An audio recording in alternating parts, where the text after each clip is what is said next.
So let's begin with a quick and very high-level overview of how the internet works. And I mean very high level. We could easily spend, there are graduate programs just to study networking and the internet. It's a very, very complicated topic, especially when we get down to the lower level. But we are just going to ignore that and appreciate the miracle that is the internet, and we'll just chat about it at a high level. So the obvious question here is, what is it? Essentially, the internet's just a bunch of connected devices. And those devices are all sorts of things these days. Desktop machines, laptops, tablets, mobile devices. But then also there's, really fancy refrigerators that are internet enabled, wristwatches and thermostats and video game consoles and a whole bunch of other things. So there's billions of devices across the globe. How do they all communicate? How are they part of this network? Well, it's a very complicated question, but why don't we start with a much simpler example? What if there's just two computers? I'm at home and I have a friend over. We both have computers and we're too lazy to speak normally by using our mouths and talking. So we decide, you know what we should do? We should connect our computers. So we set up a physical cable from my computer to my friend's computer, and now I can communicate through that computer. Okay. Very silly, but now scale this up a bit. Imagine I have a raging party.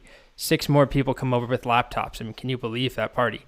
All of a sudden, I would need a lot of cable, a lot of connections in order to communicate with each of my friends' computers. And then you think about, what if we had 100 laptops and, each one is connected to 99 others? Or what about billions? Obviously, this idea does not work. Thankfully, the internet uses something called routing, where there are physical devices, there are other machines who have the job of connecting my information or my data to somebody else. It's kind of like an old school telephone network where you would dial, I guess you didn't even dial an operator back then. You would just pick up the phone and ask the operator to connect you to X person, and then the operator would patch you through. It's the same principle, just multiplied by a lot, exponentially. So the way that individual machines are identified is through IP addresses. You've probably heard the term before, Internet Protocol. We are not going to go into that at this point. All you need to know is that, my computer doesn't need to know anything about your computer or the billions of other machines out there. Now, this is one very small network here, but the internet in reality is a network of networks. This is still a very tiny, tiny network that I'm illustrating here. There aren't great illustrations of this online, but I'll show you a few. This is from about a decade or maybe 15 years ago. Somebody tried to map a small corner of the internet, not geographically, but just trying to map the connections. And again, this is very, very tiny, a minuscule portion of the internet, but we can see within this small networks that are connected to other networks. See these little starbursts? Each one of those is a network of computers, and they're all connected together to form a network of networks. Here's another example, a very tiny subset of the internet, and it shows that pattern, a network of networks. Okay, so I said the nitty-gritty details really don't matter for us. We don't need to care about IP addresses at this point or TCP. We don't need to really even care about how the data is sent over the internet. All that I'll say about it is that your data makes its way over cables at some point. From my house, I can tell you that, I've got a Wi-Fi network, but that Wi-Fi network is powered by an AT&T cable coming to my house. It's buried underground. It goes along my road. And then at some point that meets up with some other cables and they're joined together. And then there are a whole bunch of undersea cables that go all over the globe.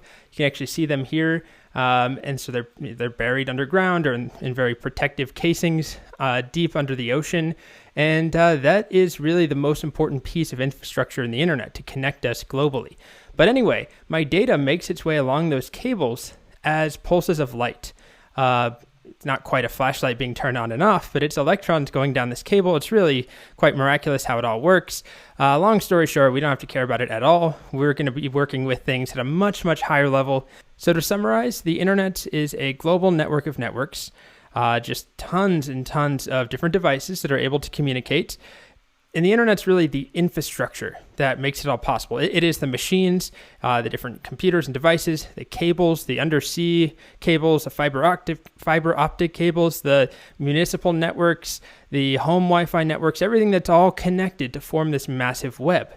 And it's what is able to carry things and services like email, the World Wide Web, which we're going to focus on, file sharing, online gaming, streaming services.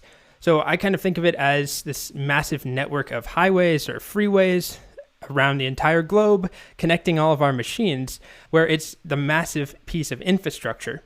And then there's content that is sent along the internet or via the internet.